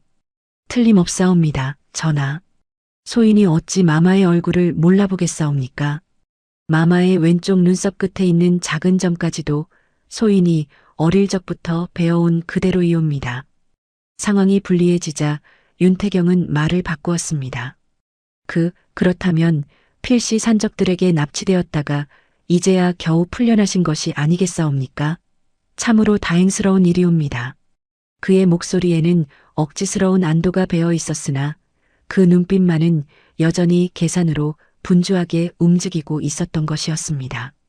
이마에 흐르는 식은땀을 감추려 애써 태어난 척했으나 그의 손끝은 미세하게 떨리고 있었지요. 중전은 그런 윤태경을 똑바로 바라보며 낮고 단호한 목소리로 말했습니다. 좌의정, 신첩이 누구에게 습격당했고 어찌하여 죽은 것으로 조작되었는지 지금 이 자리에서 낱낱이 밝히겠소이다. 윤태경의 얼굴이 순식간에 굳어졌습니다. 그는 무언가 반박하려 입을 열었으나 목소리가 나오지 않았던 것이었지요. 먼저 중전 친정 쪽에서 준비해온 증언자가 앞으로 나섰습니다. 중전의 외숙부였습니다. 신첩의 아니 소신의 누이는 그날 위독하셨던 적이 전혀 없었사옵니다. 그런 급보를 보낸 적도 없었사옵니다. 전하, 이는 명백한 조작이옵니다. 이어 협박당했던 노복도 백성들 사이에서 조심스럽게 걸어나와 무릎을 꿇었습니다. 그는 이미 지난 며칠 사이 중전 친정 쪽 사람들에게 발견되어 은밀히 신변을 보호받고 있던 것이었지요. 소인의 처와 딸이 인질로 붙잡혔사옵니다. 신표를 훔쳐 궁으로 보내지 않으면 가족을 모두 죽이겠다는 협박을 받았사옵니다. 소인의 죄가 크오나 그리하지 않으면 처자식을 잃을 판이었사옵니다. 노복이 흐느끼며 고개를 숙였습니다. 백성들 사이에서 낮은 탄식이 흘러나왔지요. 그렇다면 애초에 마마를 궁 밖으로 끌어낸 그 급보부터가 조작이었단 말이 아니냐? 여기저기서 웅성거림이 커졌습니다. 이어 산길에서 벌어진 습격과 절벽 아래 거짓 현장을 꾸민 정황까지 하나하나 밝혀졌습니다. 매수되었던 호의 하나도 결국 죄를 자백하며 앞으로 나섰지요. 소인이 절벽 근처에 마마의 옷자락과 신발, 폐물을 가져다 놓았사옵니다. 도필성 나리의 명을 받들어 그리하였사옵니다. 도필성이 그 모든 일을 지휘했다는 증거와 증언이 잇따라 제시되니 왕의 얼굴에는 이제 슬픔을 넘어선 분노가 서리기 시작했던 것이었지요. 이어서 조성학이 앞으로 나왔습니다. 그는 떨리는 목소리로 그러나 이제는 더 이상 두려움 없이 진실을 고했습니다. 전하, 신은 2년 전 죽은 내의원 의원 한도윤의 선배였사옵니다. 한도윤은 중전마마의 탕약에서 이상을 발견하고 신에게 도움을 청하였사옵니다. 조성학은 품속에서 한도윤이 남긴 원래 처방 기록을 꺼내 왕 앞에 올렸습니다. 이어 산이가 앞으로 나와 아버지의 약상자 속에서 발견한 실제 약재 수령표를 함께 내놓았지요. 산이의 두 손은 그 문서를 들고 있는 것만으로도 가늘게 떨렸습니다. 이것이야말로 아버지가 목숨을 걸고 지켜낸 진실이었으니까요. 이 두 기록의 날짜를 맞춰보시옵소서, 전하. 산이의 목소리는 떨렸으나 또렷했습니다. 왕이 직접 두 문서를 나란히 놓고 살펴보니 처방이 없던 약재가 지속적으로 궁에 들어온 날짜가 정확히 일치하는 것이 아니겠습니까? 곁에 있던 어이들이 그 약재의 성질을 설명했습니다. 이 약재는 장기간 여인이 복용하면 몸을 차게 하여 회임을 어렵게 만드는 성질이 있사옵니다, 전하. 한두 번의 복용으로는 표가 나지 않으나 수년간 조금씩 누적되면 반드시 그 영향이 나타나는 법이옵니다. 왕의 손이 부들부들 떨리기 시작했습니다. 여러 해 동안 자신과 중전이 그토록 애타게 기다려온 아이가 생기지 않았던 것이 다름 아닌 누군가의 흉계 때문이었다는 사실이 이제야 명백히 드러난 것이었습니다. 왕은 이를 악물며 하늘을 올려다보았습니다. 지난 세월 중전이 밤마다 홀로 눈물 지으며 자책하던 그 모습들이 주마등처럼 스쳐 지나갔던 것이었지요. 이어서 그 약재를 받아간 이가 다름 아닌 좌의정댁 청직이었다는 기록까지 공개되니 그 자리에 모인 모든 이들의 시선이 일제히 윤태경에게로 쏠렸습니다. 대신들 사이에서도 낮은 술렁임이 일었지요. 평소 윤태경의 위세에 눌려 함부로 입을 열지 못하던 이들조차 이제는 서로 눈짓을 주고받으며 그의 죄를 확신하는 눈치였던 것이었습니다. 마지막으로 도성 외곽에서 데려온 약방 하인이 앞으로 나왔습니다. 그의 얼굴은 두려움으로 창백했으나 이제는 더 이상 숨길 곳이 없다는 것을 알고 있었지요.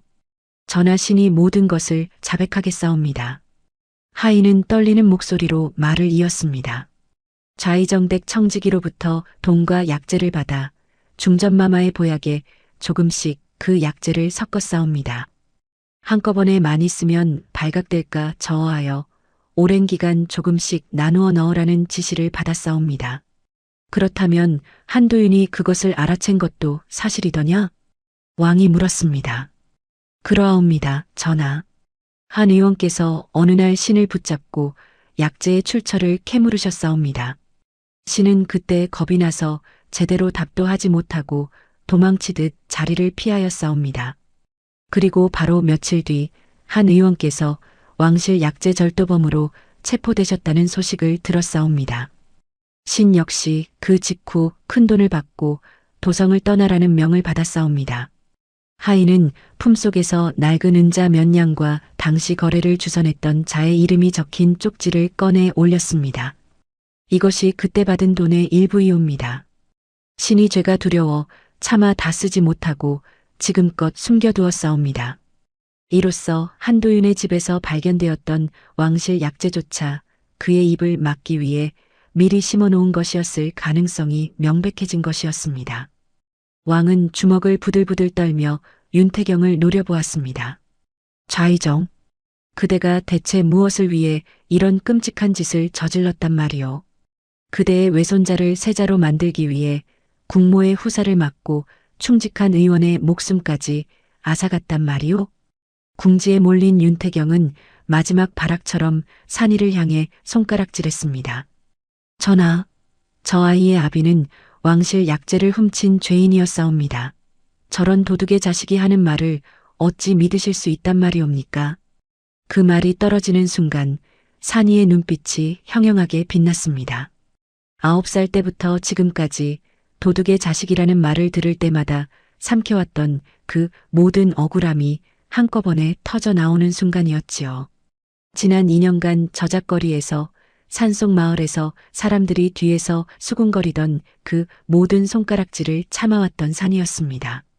이제는 더 이상 참을 이유가 없었지요. 산이는 물러서지 않고 윤태경을 똑바로 바라보며 외쳤습니다. 제 아버지가 정령 도둑이었다면 어찌하여 돌아가시기 직전까지 마마의 탕약에 관한 기록을 목숨을 걸고 숨겨 지키셨겠습니까? 산이의 목소리가 국장 행렬 전체에 쩌렁쩌렁 울려 퍼졌습니다. 제 아버지는 도둑이 아니셨습니다. 마마를 해치려는 자들을 밝혀내려다 억울하게 목숨을 잃으신 것입니다. 죽는 순간까지도 저에게 약을 훔치지 않았다는 것만 기억하라고 말씀하셨습니다. 그 말씀이 거짓이었다면 어찌 죽는 순간까지 그런 말씀을 남기셨겠습니까? 그 옆에서 중전이 산이와 나란히 서서 왕과 대신들을 향해 단호히 선언했습니다. 내의원 의원 한도윤은 신첩을 해친 자가 아니라 신첩을 살리려다 죽은 충직한 의원이었소이다. 게다가 그 아들이 이번에는 신첩과 뱃속의 아이까지 살려내지 않았사옵니까? 이 부자가 2번이나 왕실의 은인이 된 것이옵니다. 그 말에 국장 행렬에 모인 백성들 사이에서 낮은 흐느낌이 번져갔습니다. 어린아이가 죽은 아비의 명예를 지키기 위해 목청껏 외치는 그 모습에 마음 여린 이들은 저도 모르게 눈시울을 붉히지 않을 수 없었던 것이었지요. 몇몇 나이 든 백성들은 두 손을 모으고 하늘에 감사 기도를 올리기까지 하였으니 이 얼마나 기막힌 반전이었겠습니까? 왕은 더 이상 지체하지 않았습니다. 그의 눈에서는 이제 슬픔 대신 분노와 결의만이 남아 있었지요. 좌의정 윤태경과 도필성, 그리고 이 일에 가담한 모든 자들을 즉시 체포하라. 군사들이 일제히 움직여 윤태경을 에워쌌습니다. 조금 전까지만 해도 조정 최고의 권세를 누리며 만인의 위에 군림하던 그가 이제는 포박당한 죄인의 신세로 전락하고 만 것이었습니다. 이럴 수는 없다. 이럴 수는 없어. 내가 누구인 줄 알고. 윤태경이 발버둥치며 외쳤으나 그 목소리는 이미 아무런 힘도 갖지 못했습니다. 조금 전까지 그의 눈치를 살피던 대신들조차 이제는 하나둘 그에게서 시선을 거두어 버리는 것이었지요. 왕은 이어서 명했습니다. 2년 전 한도윤 사건 역시 즉시 다시 조사하도록 하라. 모든 진실을 낱낱이 밝혀낼 것이다. 그 순간 국장 행렬은 완전히 멈추어 섰습니다. 죽은 이를 배웅하기 위해 새벽부터 모였던 이 자리가 산자의 극적인 귀환과 오랜 악인의 몰락을 동시에 목격하는 자리로 뒤바뀌고 만 것이었습니다. 윤태경의 권세는 그 순간부로 무너져 내리기 시작했지요. 그리고 산이는 9살 되던 그 해부터 그토록 간절히 기다려온 그 한마디를 마침내 세상 모든 이들 앞에서 인정받게 된 것이었습니다. 아버지는 결코 도둑이 아니었다는 그 말을 말이지요.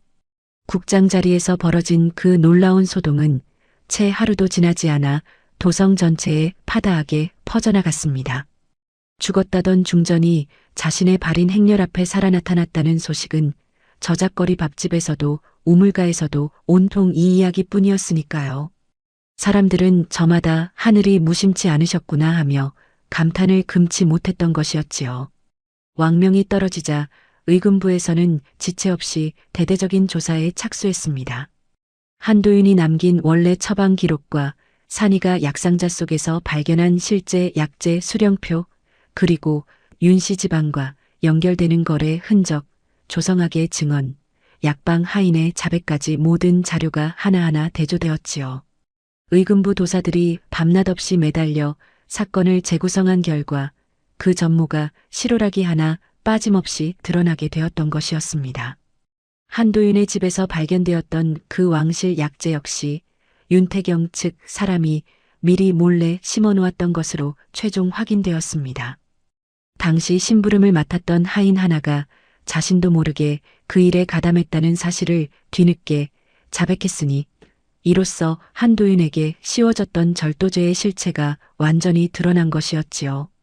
친정급보 조작과 산길 습격, 그리고 절벽 추락사 위장까지 이 모든 것이 처음부터 끝까지 윤태경 한 사람의 손에서 나온 하나의 거대한 계획이었다는 사실도 명명백백하게 밝혀졌습니다.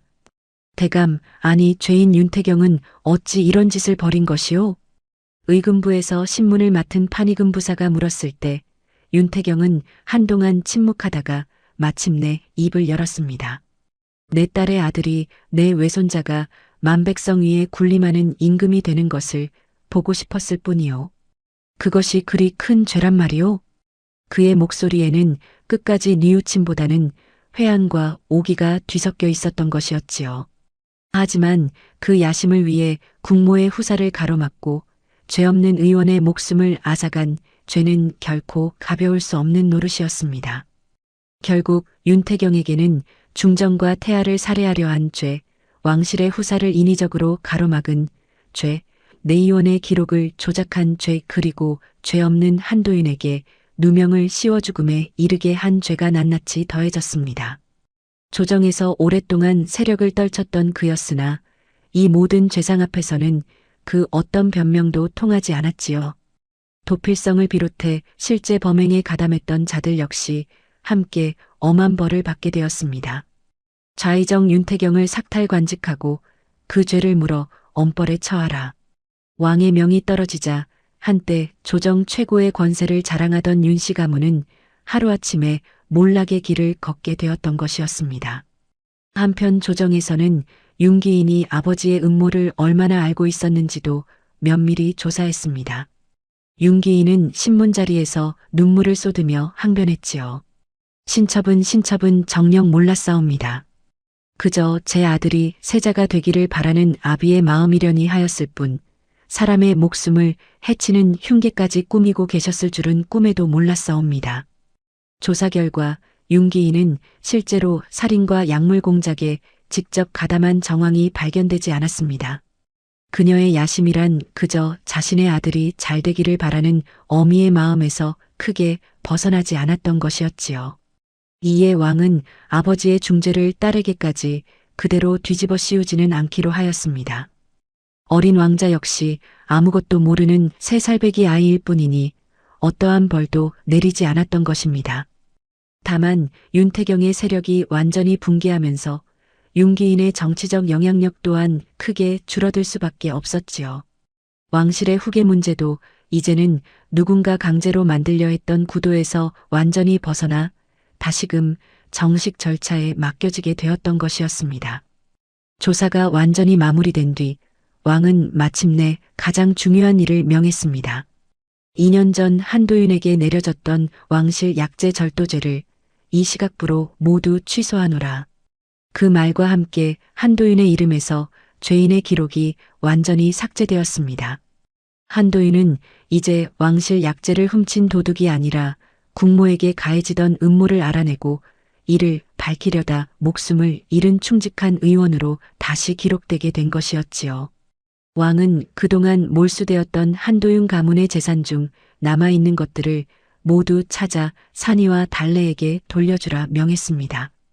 복권 문서가 내려지던 날 산이는 궁궐 한편에서 그 문서를 직접 받아들었습니다. 누렇게 바랜 종이 위에 적힌 아버지의 이름과 그 곁에 새로이 새겨진 충직한 의원이라는 글귀를 읽어내려가던 산이의 손이 가늘게 떨렸습니다. 아버지. 산이의 눈앞에 9살 그날의 기억이 스쳐 지나갔습니다. 포승줄에 묶여 끌려가던 아버지의 뒷모습, 그리고 마지막으로 남긴 그 말들이 말이지요. 산이는 문서를 가슴에 꼭 끌어안은 채 한참 동안 눈물을 흘렸습니다. 이제 세상 그 누구도 자신을 향해 도둑의 자식이라 손가락질할 수 없게 되었으니까요. 며칠 뒤 중전은 산이를 따로 불렀습니다. 궁궐 후원의 조용한 정자에서 중전은 산이의 손을 가만히 잡으며 입을 열었습니다. 산아, 내 아비가 2년 전 나를 살리려다 죽었고 이제 그 아들인 내가 다시 나와 내 아이를 살렸구나. 중전의 목소리에는 형언할 수 없는 감사와 애틋함이 담겨 있었습니다. 내가 원한다면 궁 안에서 좋은 스승 밑에서 학문을 배우고 훗날 벼슬길에 나갈 수 있도록 해주겠다. 그것이 내 아비의 명예를 되찾은 아들에게 마땅한 대우가 아니겠느냐? 산이는 잠시 생각에 잠기더니 고개를 저으며 답했습니다. 마마, 소인의 뜻은 다른 곳에 있사옵니다. 무엇이더냐? 말해보아라. 소인은 높은 벼슬보다 아버지처럼 사람을 살리는 의원이 되고 싶사옵니다. 산이의 눈빛에는 흔들림 없는 확신이 서려 있었습니다. 아버지가 걷던 그 길을 그대로 이어가고 싶다는 마음이 이미 산이의 가슴속 깊이 자리 잡고 있었던 것이었지요. 중전은 그런 산이를 가만히 바라보다가 미소를 지었습니다. 참으로 내 아비를 꼭 닮았구나. 좋다. 내 왕과 상의하여 내가 제대로 의술을 배울 수 있도록 힘써주겠다. 왕과 중전은 그 뒤로 산이가 훌륭한 의원 밑에서 정식으로 의술을 배울 수 있도록 자리를 마련해 주었습니다. 달래 역시 산이와 떨어지지 않고 함께 지낼 수 있도록 배려받았지요. 하지만 산이의 마음 한편에는 여전히 무거운 그림자가 드리워져 있었습니다.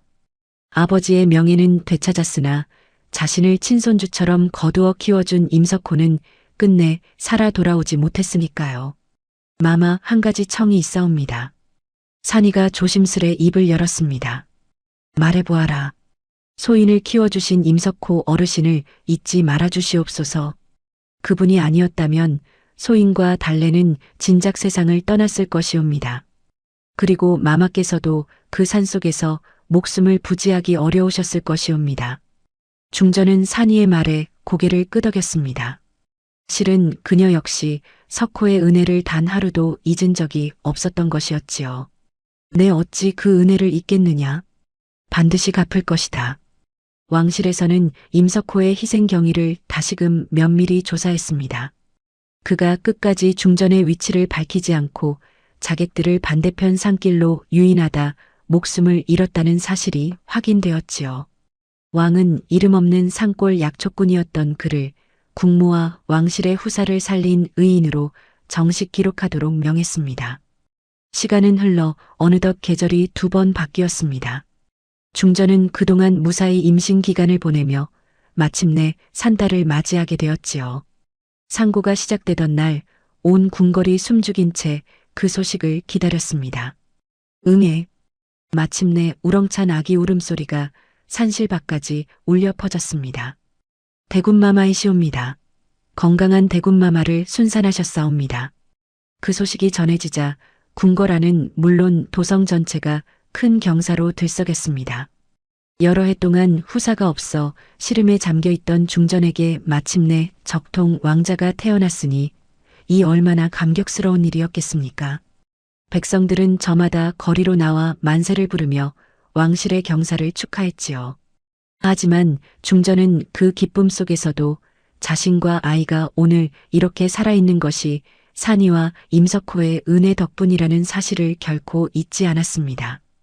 출산 후 몸이 어느 정도 회복되자 중전은 갓난 대군을 품에 안고 산이와 달래가 살던 산골로 향하기로 결심했습니다. 대신들이 만류했으나 중전의 뜻은 확고했습니다. 내 은인의 무덤에 인사도 드리지 않고서야 어찌 국모의 자리에 다시 설 수 있겠는가. 산골로 향하는 길, 중전은 산이와 함께 나란히 걸으며 그때의 기억을 이야기했습니다. 이 길이었지. 내가 나를 처음 만났던 곳이. 예, 마마. 그때는 마마이신 줄도 모르고 감히 얼굴에 약초즙을 발랐었지요. 산이가 겸연쩍은 웃음을 지으며 답하자 중전도 오랜만에 밝게 웃었습니다. 그 덕에 내가 이리 살아있는 것이 아니겠느냐. 마침내 임석호의 작은 무덤에 다다르자 중전은 왕실에서 준비해온 제물을 정성스레 올렸습니다. 그리고 갓난 대군을 품에 안은 채 무덤 앞에 무릎을 꿇었지요. 어르신. 어르신께서 그날 길을 막아주지 않으셨다면 신첩도 이 아이도 결코 세상에 없었을 것이옵니다. 중전의 목소리가 가늘게 떨렸습니다. 곁에 선 산이 역시 눈시울을 붉히며 무덤을 바라보았습니다. 어르신, 소인 산이이옵니다. 아버지의 이름도 되찾았고 마마와 대군마마도 무사히 지켜드렸습니다. 어르신께서 바라시던 대로 달래도 밥 굶지 않고 잘 지내고 있습니다. 산이의 목소리가 떨리며 끝내 눈물이 흘러내렸습니다. 등에 엎인 달래도 무언가를 느낀 듯 무덤을 향해 고사리 같은 손을 흔들었지요. 왕실에서는 임석호의 희생을 기록한 비석을 무덤 앞에 세우도록 했습니다. 화려하지는 않으나 그의 이름과 함께 국모와 왕실 후사를 살린 의인 임석호라는 글귀가 또렷이 새겨진 비석이었습니다. 산이는 아버지의 복권 문서보다도 이 소박한 비석 앞에서 더 오래도록 발걸음을 떼지 못했습니다. 그로부터 몇 해의 시간이 흘렀습니다. 산이는 그동안 훌륭한 스승 밑에서 의술과 약초에 관한 학문을 착실히 익혔지요. 궁에서 마련해준 좋은 기회들도 있었으나 산이는 결국 자신이 자라난 산골과 마을 사이에 작은 약방 하나를 열기로 결심했습니다. 화려한 도성의 삶보다 자신을 필요로 하는 사람들 곁에 머물고 싶다는 마음이 더 컸던 것이었지요. 달래도 어느덧 훌쩍 자라 오라비 곁에서 약초를 정리하며 손을 거들었습니다. 남매의 웃음소리가 작은 약방 안에 늘 은은히 퍼졌지요. 약방 한편에는 아버지 한도윤이 생전 쓰던 오래된 약상자가 놓여 있었습니다. 이제는 그 밑판을 열어볼 필요도 없어졌지만 산이는 여전히 그 상자를 소중히 간직하고 있었지요. 그것은 단순한 유품이 아니라 아버지가 목숨을 걸고 지켜낸 진실과 그 진실을 이어받은 아들의 다짐이 함께 담긴 물건이었으니까요. 어느 날 남루한 차림의 노인 하나가 약방을 찾아와 머뭇거리며 약값을 걱정했습니다. 의원님, 소인이 지금 가진 돈이 넉넉지 않은데. 산이는 웃으며 손을 저었습니다. 먼저 나으십시오, 어르신. 돈은 그 뒤에 천천히 생각하시면 됩니다. 그 모습이야말로 아버지가 못다 이룬 의원의 삶을 아들이 그대로 이어가고 있다는 증거가 아니었겠습니까? 아버지는 국모가 아이를 가질 수 있도록 목숨을 걸었고 그 아들은 다시 국모와 그 아이의 목숨을 살려냈습니다. 그리고 산이는 아버지의 억울한 이름을 세상에 바로 세웠을 뿐 아니라 자신과 달래를 키워준 임석호의 은혜까지 세상에 영원히 남기게 된 것이었습니다. 세상이 아무리 힘있는 자의 편을 드는 것처럼 보여도 결국 진실은 언젠가 반드시 밝혀지는 법입니다. 한도인은 자신의 목숨보다 국모의 안위를 먼저 생각했던 사람이었습니다. 그리고 그 아들 산이는 굶주림 속에서도 동생을 먼저 챙기던 그 마음 하나로 결국 아버지의 억울함을 풀어내고 나라의 후사까지 지켜냈습니다. 착하게 산다고 해서 당장 보답받는 것은 아닙니다. 하지만 그 선함은 반드시 어딘가에 흔적을 남기고 결국 제자리를 찾아가는 법입니다. 그리고 임석호를 기억해 주십시오. 벼슬도 이름도 없던 산속의 노인이었지만 자신의 목숨을 던져 두 아이와 국모, 그리고 왕실의 후사까지 지켜냈습니다. 세상에 이름을 남기지 못한 이들 중에도 이런 의로운 사람들이 얼마나 많았을까요? 권세를 가진 자가 그 힘을 사사로운 욕심에 쓰면 반드시 무너지고 힘없는 자라도 바른 마음을 지키면 결국 그 값을 받습니다. 이것이 이 이야기가 전하는 가장 단순하고도 변하지 않는 진실입니다. 오늘 이야기가 마음에 남으셨다면 구독과 좋아요 부탁드립니다. 다음 이야기에서 또 다른 사연으로 찾아뵙겠습니다. 본 이야기는 조선시대 후궁의 권세가 왕비보다 득세하여 자신의 아들을 세자로 책봉하려 했던 정쟁을 다룬 조선왕조실록의 기사환국 기록과 국왕과 신하들의 실시간 조정 대화가 담긴 승정원 일기, 그리고 당시 궁중 내 은밀한 암투와 저주 사건을 극적으로 묘사한 인현왕후전의 기록을 바탕으로 재창작되었습니다.